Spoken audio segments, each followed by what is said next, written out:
We have Sarah.mcarley. Hello, Sarah. Sarah works as a horticultural consultant for AgFirst, and as I was reading her bio, I enjoyed the fact that she likes to use meaningful data to help people make decisions. So, over to you, Sarah. Take it away. Thank you.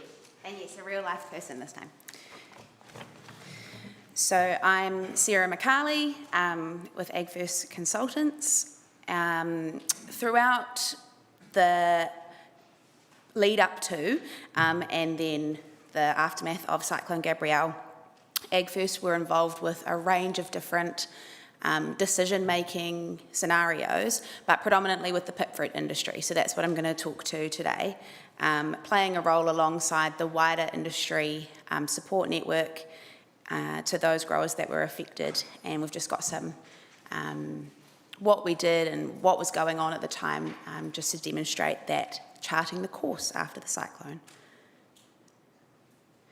So Dr. Kathleen did some really good imagery of before the cyclone. I really liked the graphs showing the area and the different rainfall impacts. There were some very dark blue areas, which reinforces exactly what I'm saying here. So prior to the cyclone, we had significant rainfall and soil moisture. The 2021-22 season was very wet, above average, and that's the green line on the chart there. Above average rainfall throughout spring and then into harvest as well. This resulted in significant crop challenges in that 2022 crop, with size and quality as well. Including the challenges from that, we had some market challenges. So morale was quite low in that season and in the lead up to the following season, which was our cyclone year. Soils remained waterlogged throughout the winter, so transitioning into the purple line, you can see in June they were waterlogged as dormant trees, and then throughout the spring in the lead up to the cyclone. Then, as Royal Gala harvest was underway, Cyclone Gabrielle hit. If you look at my abstract, I've got the date wrong. It's actually 2023, not 2025, so sorry about that. There was a number of people that QA'd that, so it wasn't just me. But yeah, a few things to note there was that pipfruit harvest was underway, but only for those early varieties, so most of the crop was at its heaviest point and on the trees. We had reflective mulch out in the rows to promote fruit colour, and that created havoc across many orchards and resulted in a lot of growers changing their mind on their use of reflective mulch. And then we're just going to go through the differing phases of challenges. I've just categorised those into an immediate, short-term, medium-term and long-term, and what growers were doing and prioritising through that time period. So here you can see two very different impacts depending on the location of these orchards from the before and after images. So the top image shows the water path really clearly with areas of total destruction, but on that same block and that same orchard, areas that are still standing and still had crop on them. And then in the bottom you can see the effect of the stop bank break, so total destruction on both sides of that stop bank break. But on one side upstream still had areas standing. So growers were faced with such a range of scenarios there. So after we'd established the safety of all the people around us, a number of growers, noting of course a number of growers were personally impacted with their homes, mostly due to the locations of those orchards. We then stepped in to help quantify the impact and therefore the response that was needed. A really important point at this time of the response was panic. There were a lot of people that weren't thinking very clearly. People were in fight or flight mode. So our role as an independent advisor was actually to step back and look at that without the emotional lens and say, okay, well, what do we actually need to do here? What's important right now, and what can we wait till a bit later on, and try and be a bit more impartial in that fight or flight scenario that the growers were going through. So we worked alongside industry to collect a range of data, quantifying the volume of potential loss and the value of that to our wider industry, and therefore the profitability impact, alongside potentially what recovery was needed. The numbers gave growers and industry a way to communicate their loss at a time when everything was up in the air, and nobody really knew. Everyone was quite siloed in their impacts, so nobody knew this block or this block or this block. They could just see what was at their own front doorstep. We assisted in creating decision matrices with many others across industry to set out some step-by-step processes. Obviously, decision-making capacity was very low, so being able to collate that into something that you could give to someone and follow, similar to what we've got given out here today, was quite a powerful thing to do. So as said earlier, there was a variable impact across blocks and within orchards, and it was very dependent on the stock bank breaches, the water flows, and the orientation of the tree rows. We had total destruction, we had wind throw, silt at various depths and various types, waterlogging, debris through the blocks, and then loss of crop to various levels, as well as infrastructure damage. So obviously, due to the timing, harvest was the initial thing on everybody's mind.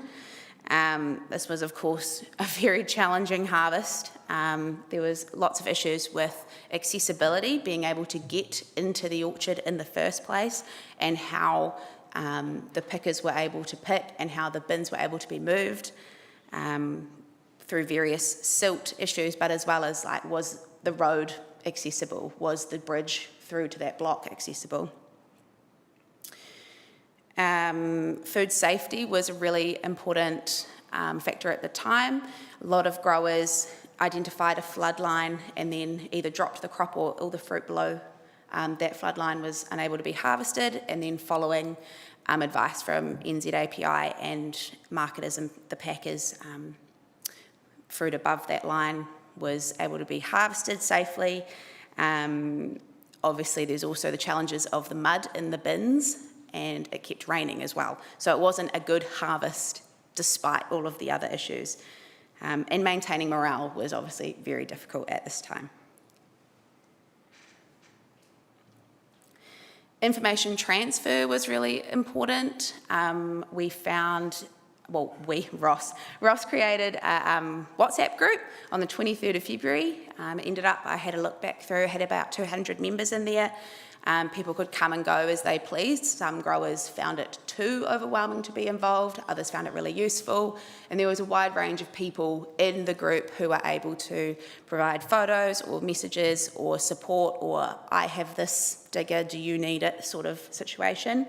It was a really good informal tool and a non-intimidating one that someone was able to message and get a response, or you didn't have to message, you could see what others had said beforehand. It was a no-obligation communication tool. We also found that things like the WhatsApp and texting was really helpful, especially if the growers were out in the blocks harvesting or trying to figure out about harvest. They weren't, email wasn't really a good option there. So, and I know that's something that Apples and Pears also found, was the text information was quite helpful there. So following harvest, attention then turned to cleanup and silt removal. We were involved with that work that Stephen's just spoken on with Fruition and Plant and Food, about looking at the silt and how it was impacting our trees and tree health assessments. And then there's some other things there that I'll go into a bit more now. So silt removal, this was a big one. So this is a picture of the scion that Stephen was talking to, and it had started rooting. So there was silt around the scion rootstock union.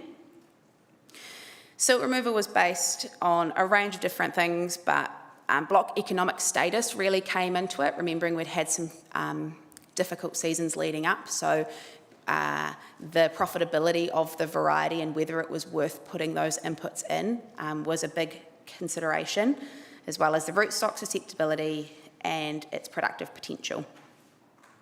Also, the type of silt really influenced the strategies of whether it was a total removal situation or if we were incorporating it into the topsoil, and obviously also the depth of silt that was involved, and this differed across orchards and also down rows.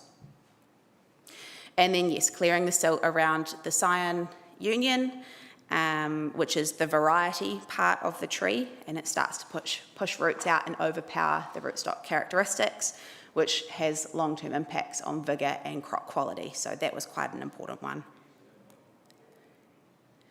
Looking at this photo, this was taken at harvest in 2023, and you can see fully mature fruit. You can see some fruit that's sunburned even, and then a range of different floral stages. So the trees were obviously under a lot of stress, and therefore coming into the 2024 crop, growers were kind of unsure what that would actually turn out as. Questions about bud quality, about fruit set, about growth, biennial bearing tendencies, and physical damage to the branches and trunks from clearing the silt. So all of these things were going on. Crop loading decisions also affect what you do for pruning, what you do for thinning, so your inputs and your cost. So this was a major focus for growers after the cyclone.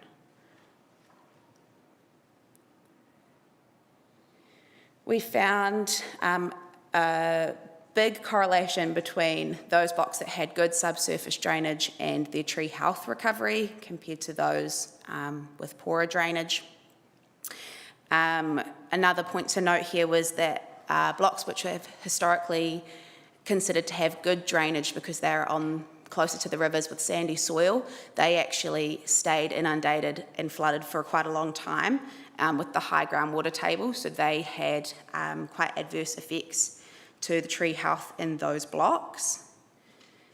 And it was very notable the crop quality in that coming season, that 2024 harvest, and the drainage characteristics there. Probably another thing to note was the repairs and maintenance on existing networks, which was something that Lisa kind of talked to in her presentation as well.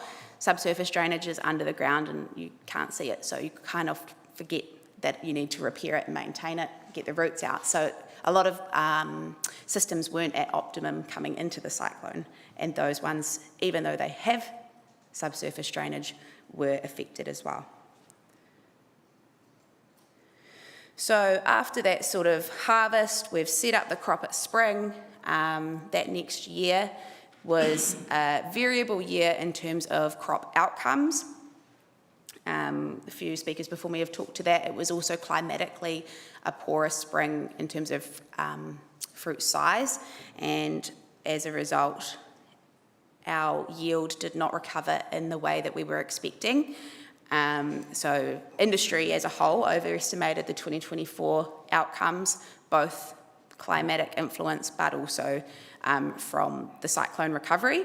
So these are some real yields of blocks in an orchard that had significant flooding and silt. You can see the real lag in the yield recovery as a result, and this grower definitely put in significant inputs. So yeah, a range of things there, but that was a big learning.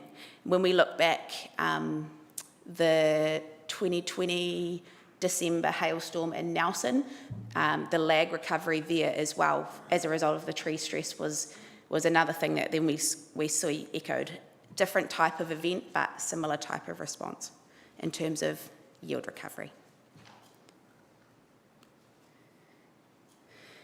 There was lots and lots and lots, and it's still ongoing, of block decision making.